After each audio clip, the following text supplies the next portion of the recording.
The question here is, what is Ikhlas? For the sake of Allah. But that's a slogan. What does that mean? It means three main things. That you're doing it because you love Allah, because He's worthy of this act of worship. You're doing it, number two, you're doing it because you want His divine reward, which is in the Akhirah. And number three, you're doing it to prevent yourself from divine punishment.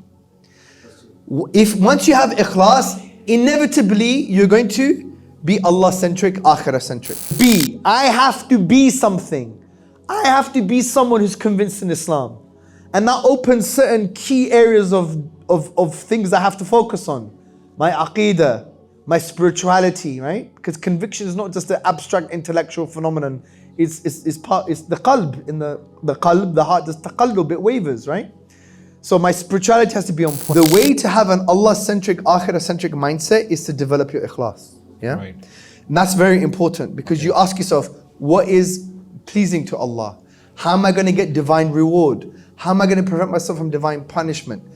How am I going to do this action for the sake of Allah alone? Meaning I want Him to be pleased. I'm doing it because He's worthy of this particular action. Okay.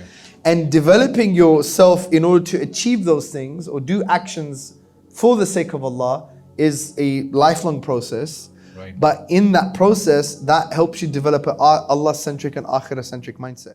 Okay, what actually happened was that we had two academics talking to one another and everyone was dozing off. Right, because he is expert, mashallah, in evolution. Oh, mashallah, right? mashallah. So my name is Mr. Lame. Mr. Lame? Yeah, expect the most lame questions, right? You don't eat anything or, you know. Well, in terms of fitness-wise, I think, look, Bismillah.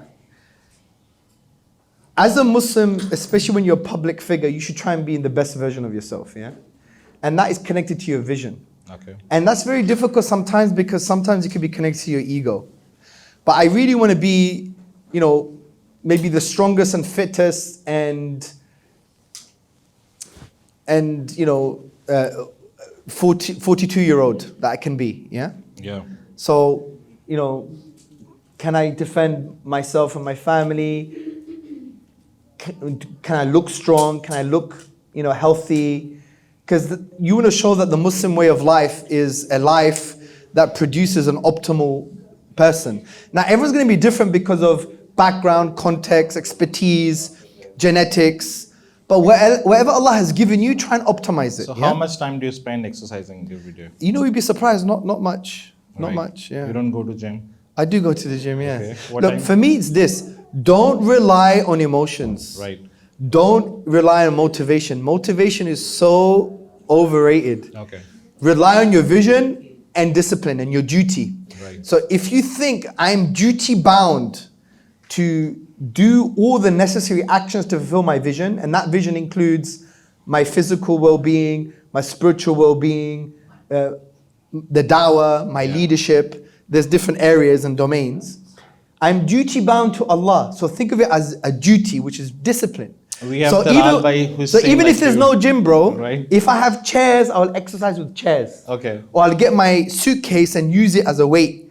There's no excuse. So you should always try and do what you can. Yeah. Right. So, but let's that requires you need a take vision. open questions. Let's start with the sisters. So Yeah. if someone wants to ask any question, we can hear you. I've got a message from my wife. She's saying that, you know, how can we be hereafter-centric? How can we be hereafter-centric? So Akhirah-centric basically is synonymous with Allah-centric. So the first thing you need to understand is, well, what is the bigger picture for the Muslim? The bigger picture is the Akhirah. Because the reason you're engaged in any act of ibadah, of worship, is because you want the pleasure of Allah. You should be doing it for the sake of Allah, because you know any action in Islam is based, for it to be accepted, is based on two things. That you have ikhlas, and the action that you're doing it for the sake of Allah. So yeah, it's in line with the sunnah of the Prophet sallallahu alaihi wasallam. The question here is, what is ikhlas? For the sake of Allah. But that's a slogan. What does that mean? It means three main things. That you're doing it because you love Allah, because He's worthy of this act of worship. You're doing it. Number two, you're doing it because you want His divine reward, which is in the Akhirah. And number three, you're doing it to prevent yourself from divine punishment. If once you have Ikhlas, inevitably you're going to be Allah-centric, Akhirah-centric. Because you're going to be thinking about the Akhirah. You're going to be thinking about the thing that is everlasting. Yeah. So the way to have an Allah-centric, Akhirah-centric mindset is to develop your Ikhlas. Yeah. Right. And that's very important because you ask yourself, what is pleasing to Allah? How am I going to get divine reward? How am I going to prevent myself from divine punishment? How am I going to do this action for the sake of Allah alone? Meaning I want Him to be pleased. I'm doing it because He's worthy of this particular action. Okay. And developing yourself in order to achieve those things or do actions for the sake of Allah is a lifelong process. Right. But in that process, that helps you develop an Allah-centric and Akhirah-centric mindset. And it's based on the question in a Dawah context, what does Allah want from me in this context? What is most pleasing to Allah? Right. If you ask yourself that question, then inevitably you're going to get the Allah-centric, Akhirah-centric answer. Okay. I have a question. Yes. Please. My question is that, as you said that every ayah of Quran has its conclusion, but as you said that you don't have any guidelines and no one teaches about that. So can you give an example about a small verse or whatever, that how can we do the process? Very, very good question. So let's take Surah Mu'minun as an example. So I think in around verses 13 or 14, Allah subhanahu wa ta'ala refers to us to certain natural phenomena. And in this context, is the development of the human being. So Allah mentions, for example, alaqa and so on and so forth.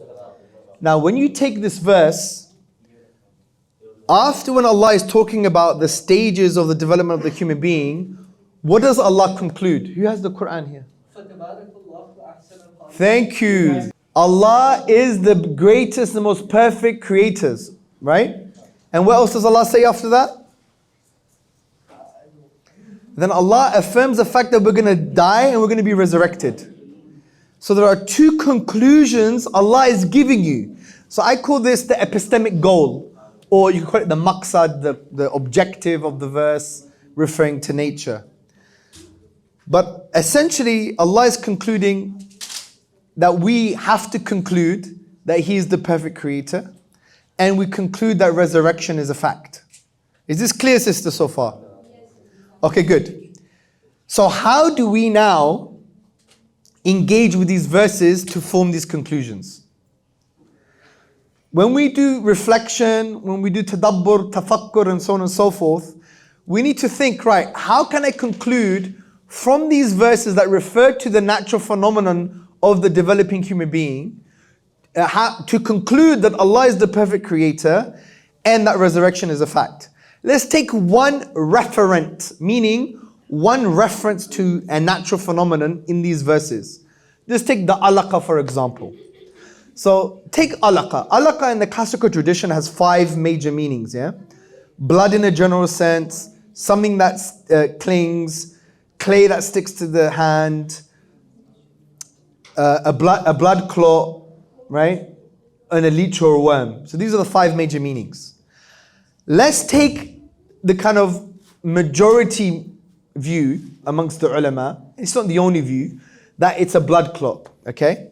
So how can we, reflecting upon the fact that we were a blood clot, or we appeared as a blood clot, because that could be in the meaning as well. We appeared, excuse me, we appeared as a blood clot. How can we conclude that Allah is the perfect creator and that resurrection is a fact? I want you to do it now. Think about it. Engage in the tadabbur now, sister and brother. So you're a blood clot, or you appeared as a blood clot at one point in your development. From that, I want you to reflect and to conclude that Allah is the perfect creator and the resurrection is a fact. Think about it. He gives you life out from being a blood clot. Like, Allahu Akbar. So, let me expand on what you've just said. A blood clot is non-rational, non-conscious, okay? It's almost like a dead thing. Allah subhanahu wa ta'ala created the asbab, the physical causes in the universe and the processes, and through His will and power, through His irada and qudra, through His will and power, you emerged, a rational, conscious, complex human being emerged from a small fleshy thing filled with blood. That was non-rational, non-conscious. And now you emerge from that as a conscious, rational being with all of this complexity. Of course Allah is the most perfect creator, because if you gave someone a wet piece of clay or even a blood clot and said, take this and develop a human being, would they be able to do it? Khalas. So Allah is the perfect creator. And this is a quick summary. Okay, number 2. How can we conclude just by reflecting on the referent on the blood clot in this context? How can we conclude that resurrection is a fact? If He created us from a blood clot, why can't He create us? Allahu Akbar. If Allah could give you consciousness and rational faculties and rational insights from a thing that seemingly is cold, non-rational, has no rationality, has no consciousness, then what about Allah bringing you back to life? So resurrection is a fact, or it's reasonable. And you've done this in 2 minutes, in a very quick way. But do you see what's going on here? This is how we should treat the Quran. We should approach the Quran the way Allah wants us to approach the Quran. Was this clear, sister? Yes. It was a quick summary, but I think that's enough to get you encouraged. And the classical scholars had this methodology. From different theological schools, the tafsir of Maturidi, for example, Ibn Kathir, Tabari, Qurtubi, they had this type of approach. They would take these verses and they'll try and create these connections. Yes, some of them had maybe excessive philosophical musings and gymnastics, and for sure. But the point is, the methodology was there. Do you see? It wasn't a methodology of ijaz al-ilmi. Even Razi, if you look at his tafsir, he never uses it as to prove the Quran is miraculous. Because in his book on the ijaz, he doesn't even mention this. His book on the miracle of the Quran, he doesn't even mention this. In actual fact, when you study Razi's tafsir, he says natural phenomena are there to humble us because we don't really know what's going on. Only Allah knows, right? Anyway, the point, that was an example to show how to do tadabbur from this perspective in a very quick way. Right. Do we have more questions? Brother Hamza, that was actually a very insightful question, bro. Yeah, but you should give a chocolate. That's what we do. When someone does something good, you give them a chocolate. We have cake for everyone. She can take a bite of it. Yeah, you should have a cake. Okay. Okay, no problem. In order to accommodate more people, can you keep the answer short No. and crispy? I'm not going to lie. It's very difficult. Keep it short and crispy. As possible, short as possible. Doctor. Regarding fitness and development, discipline in life. Yes. I'm a pediatrician, and we have to do Dawah like that. If we are in such a profession, we sometimes don't get time, and we are we having duties in hospital like morning, evening, nights. Yes. And we are not getting time for that. So discipline, which you mean, is like having a perfect timetable like that, or no, it's not. Yeah. Dr. Zakir Naik, he Yes. left the profession for Dawah. Yes. Because he was not being able to concentrate on Dawah. So he left the profession completely and became completely towards the spirituality. What's the question? Sorry. What does discipline means? It means that you should have a specific timetable in life. Well, yes, you should always have a routine, but your discipline will come through your vision, like the why. So if you have a particular vision in life and you develop it to a degree where you have certain areas in your life that you have to optimize, then you develop certain actions connected to those things, then that's going to help you. For example, I see a world, this is my global lofty vision. I see a world convinced by Islam or convinced of Islam, yeah?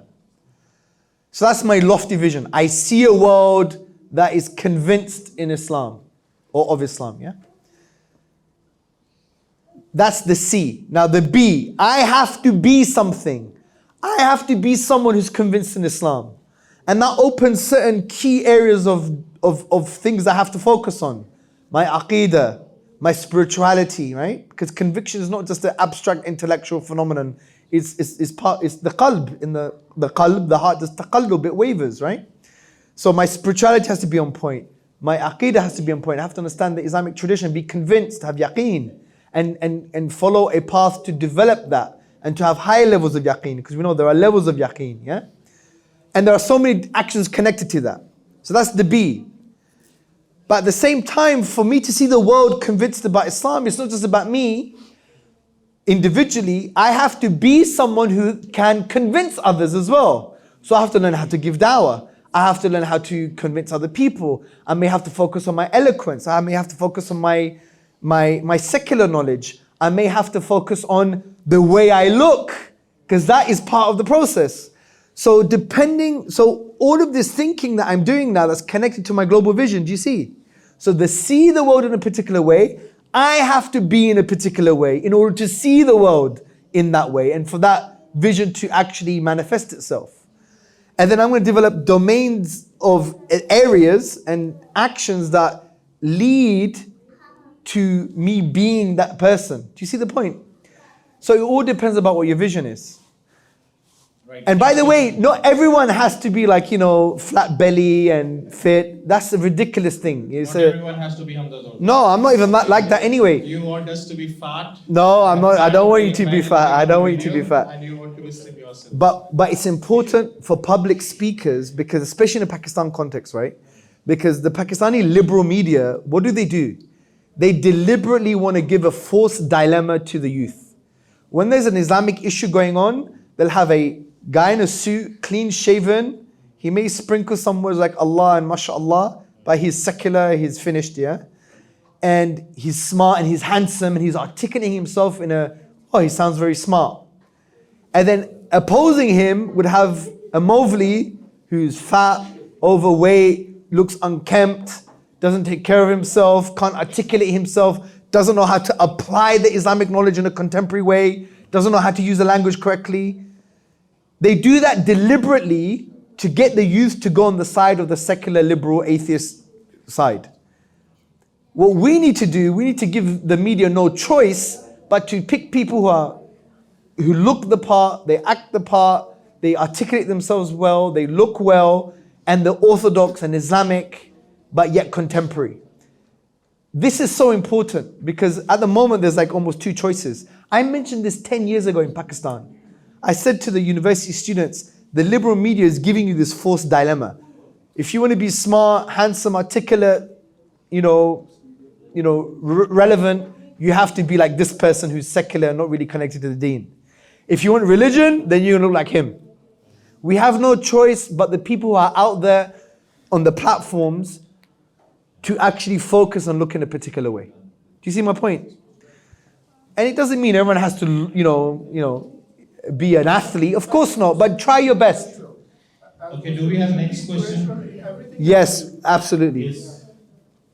Ask something interesting. Yeah, basically, when I started Dawah, I basically went towards atheism and tried to address that. But afterwards, after seeing the condition of my fellows in uni, I saw that they had the knowledge of Allah missing in their life. Yes. Like who Allah really is. So then I focused my dawah towards Aqidah in a very simple way for the youngsters. But today you mentioned the health check analysis. Yes. And it just lit a light bulb that is it really needed? Are videos on Aqidah really needed from a person like me? I'm saying like me because of course I'm not an alim. I'm just studying and trying my best to convey to youngsters of my age. From the little feedback I have, my views are very less. I don't mind that, but from a little feedback I have, people say that it has been effective. Yes. So, but do you think that dawah in the field of aqidah on belief in the Quran and who authored the Quran and questions like what is taqdeer? Because I've seen in my class fellows, they really don't know if everything is written or not. people still don't know how to believe Taqdeer the correct way. Yeah, so, do you think you know, to make this question more generic, what do you think is needed in Dawah, particularly for Pakistan? Well, I don't know because I'm not Pakistani, and I don't want to come here and claim that I know. I've analyzed this place. You know this place better than I do.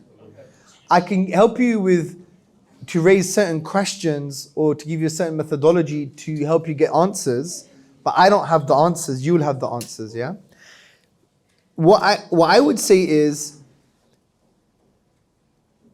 in general, Aqidah is very important. I don't mean that in a sectarian sense. I mean it from a very basic sense. That people don't know who Allah is. They don't know much about the Quran. They don't know much about these things. They think they're old ancient myths or stories or things that they just have to believe in. It's not a lived experience and a reality for them, yeah? So we have a huge responsibility in Pakistan and around the world to tell our youth we have a very strong, rational, intuitive religion that is true, it's aligned with reality, it satisfies the mind, it gives tranquility to the heart. And we need people like you, because I don't know how old you are. How old are you? 24. You're 24. Like some 24-year-olds won't listen to me. I'm maybe too old for them. Or some 14-year-olds won't listen to me. They're more likely to listen to someone the same age or maybe slightly older. We need people to be able to engage with them through certain media, such as different platforms like YouTube or TikTok, and to be able to give them content that will bring them closer to Islam. And usually the best way of doing that is to shape their worldview. And the way to shape someone's worldview is to give them the foundations of that worldview. So you remind them about, Allah is a reality. He's worthy of worship. These are His names and attributes. The Quran is from Allah. The Prophet ﷺ is the final prophet. And you give them reasons for that in a way that they understand, in a language that they understand, and make it relevant to their context. If you're able to do that, then that's fantastic. And you should continue doing that, for sure. But all of that should be linked to your why, to your vision. Think about a vision for your life, how you see the world, who you must become, who you must be in order for that to happen. Talal bhai, do you have any question? Farid bhai, I have a question. Okay, after Talal bhai's question. You have asked a lot of questions. Let Talal bhai ask one question and हम आसान नहीं. Okay, you ask a question, Hamas.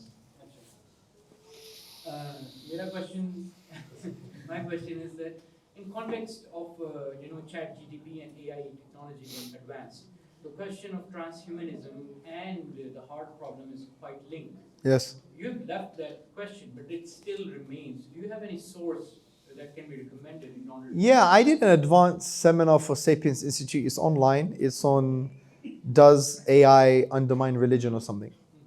And I basically show that artificial intelligence will never become fully conscious. They'll be smart, because what is artificial intelligence? Like William Haskell makes a really interesting point. He says, well, AI is just it's a protraction of our own consciousness, right? So you need human consciousness in the first place. Secondly, AI is essentially fundamentally reduced to on-off switches.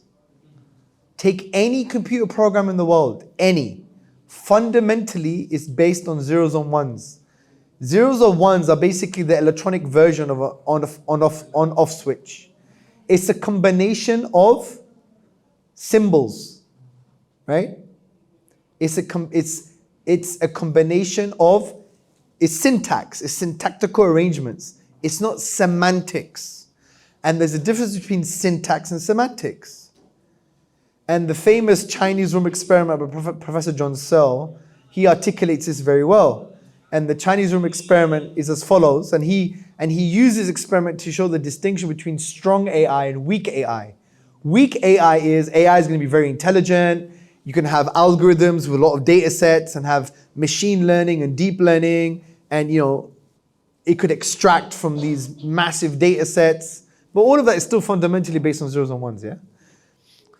And So you can have very intelligent artificial intelligence, but it's not going to be strong AI, meaning it's not going to be fully conscious like a human.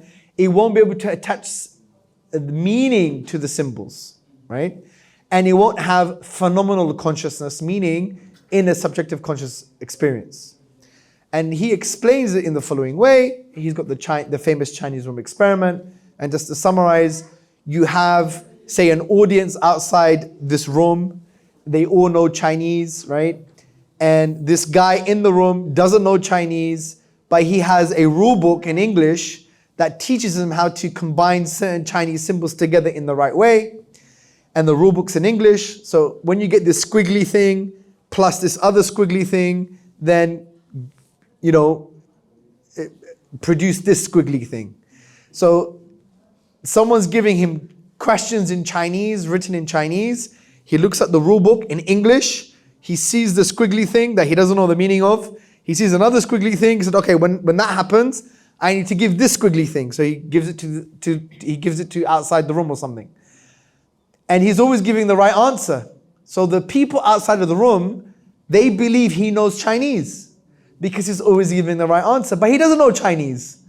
He just has a rule book in English that teaches him how to combine different symbols together. He doesn't have any way of attaching meaning to the symbols, the semantics. He has no way. And the certain responses to this, but yes,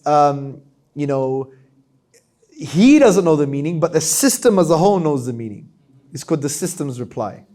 But then after, there's a response to that because the argument is, well, the system doesn't know how to attach the meaning to the symbols, and so on and so forth. There's different discussions, and as you know, the philosophy of the mind, it gets very nuanced. But that's a very good thought experiment to show that programs, as we understand them, will never be fully conscious because they don't have any way of attaching their meaning to the symbols. It's just syntactical arrangements, zeros and ones. Like, for example, if there was an avalanche, and as a result of the avalanche, it arranged rocks in the words I love you, does it know what I love you means? No, it's just an arrangement.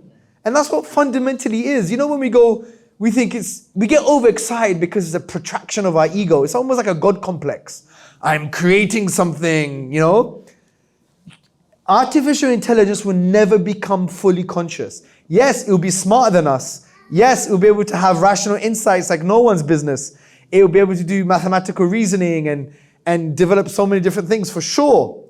But it won't be fully conscious. It will only have weak AI. It won't be strong AI, meaning it won't be fully conscious by attaching meaning to the symbols and having phenomenal consciousness, meaning in a subjective conscious experience. So that's one way of dealing with the transhumanism stuff. Because there is a danger. The danger is if you have a physicalist ontology, meaning you believe that everything can be reduced to physical processes or explained by physical processes in some way, then the problem with that is, if you have that as an assumption and you have certain physicalist criteria, you may end up believing that a robot is fully conscious because of that philosophical baggage. And generally speaking, most philosophers or scientists today are physicalists.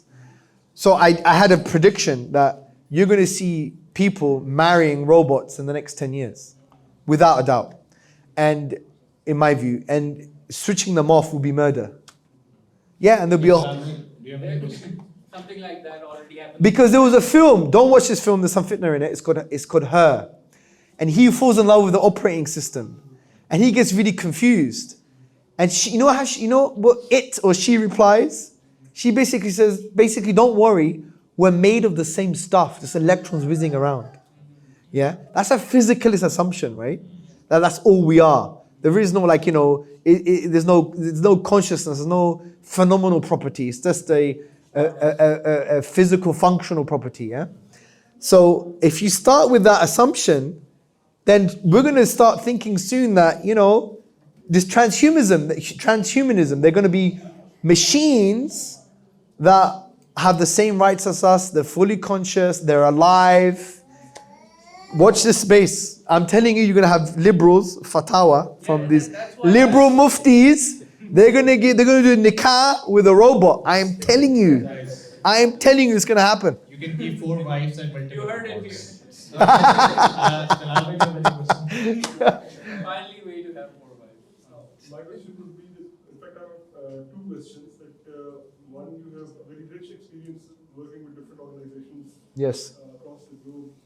If I ask you, what is the one most important learning that you've had in your experience? And secondly, what I see that a lot of our things are connected to Ikhlas. And Sahaba were very simple people, but that was one thing that was something which was really ingrained in their hearts. So how can we, strengthen that in our hearts? Yes. So the first lesson I think I've learned is, I think the most important lesson is just always be humble. Yeah. If you always remember your sins, you always remember that every gift that you have is an undeserved gift. You always remember that it's not about you, it's about Allah. If you always have that approach, I am telling you, you will learn from anyone. You learn from your experiences. You would engage with people in a way that is pleasing to Allah. You won't care if it maybe sidelines you or someone steps on your toes, because it's not really about me. It's about Allah's word being the highest. It's about Allah. If that means that I have to go in, at the back and be silent, so be it. If that means that I have to now change my strategy and not be in the front line, but start developing others and doing the really hard work of being a glorified administrator. That's what CEOs are, yeah? We're glorified administrators, doing their accounts, trying to think about fundraising, blah, blah, blah, all the technical stuff and the strategy stuff. And you get no credit for it, because true leaders get all the blame, 0 credit. And true leaders are supposed to develop people to the degree that they think they didn't need you and they did it themselves. And that's fine. It's not about you anyway. It's about Allah. So that's the most important lesson, I think. Yeah, that will solve most problems. Most problems. The other thing about Ikhlas, I have a video on my YouTube channel, which was the first video. It's about an hour long, on what is Ikhlas and how to develop it. And I give you around 14 points on how to develop your Ikhlas. So first, you define Ikhlas. So key definition is, you do it for the sake of Allah, and that means you do it because you love Him, is worthy of the action. Number 2, you're doing it because you want His divine reward. And number 3, you're doing it because you want to prevent yourself from divine punishment. The ulama say doing it for all 3 reasons is the best. Yeah. And generally speaking, you're always doing it for those 3 reasons, but some are more emphasized than others in your heart. But you should emphasize all 3 aspects. How do you develop Ikhlas? There's so many things to think about. And I'll give you some of them. But you could go to the video to look at I think it's a list of 14. One thing is, understand the consequences of not having Ikhlas, hellfire. Understanding the consequences of having Ikhlas, eternal bliss in paradise. Do something every day outside of the obligations that no one knows apart from you and Allah subhanahu wa ta'ala. Do an act of ibadah that no one else knows, outside of the fara'id, outside of the obligations, that only you and Allah know. Number 4, focus on the qalb, because Ikhlas is not in your liver. Yeah, it's not in your pancreas. It's in your qalb. And the qalb, the heart does taqallub, it wavers. And the qalb has fitan, shahawat, shubuhat, blameworthy desires, destructive doubts. And the heart has diseases like kibr, arrogance, riya, ostentation, showing off, hasad, blameworthy jealousy, ujub, self-amazement. These are the 4 main spiritual diseases. There are other diseases, but these are the 4 core ones. How do you deal with the heart? Dhikr of Allah subhanahu wa ta'ala, tadabbur of the Quran, tahajjud, and so on and so forth. Focus on the heart, because the ikhlas is in the heart. If it's spiritually strong, or if the heart is soft, then you're more likely to have ikhlas. Be around people of ikhlas. You're the product of your environment. Reflect on stories of the salaf, of the pious predecessors concerning ikhlas, because states of being give rise to states of being. So when you see their state of being, how they relate to themselves, how they relate to Allah subhanahu wa ta'ala, how they relate to others, it would encourage that in you as well. And there's a whole set of lists that I've developed. I took it from Sheikh Haytham and other people, of course. Okay, We Jazakallah start. khair, brother But yeah, Hamza, so for- it's very important. Check that video out. Yeah. Okay, Jazakallah khair, Brother Hamza, for coming over here. We thank Allah subhanahu wa ta'ala for making us to get together and for Yeah, making Jazakallah this khair. possible. Allah bless you. I request all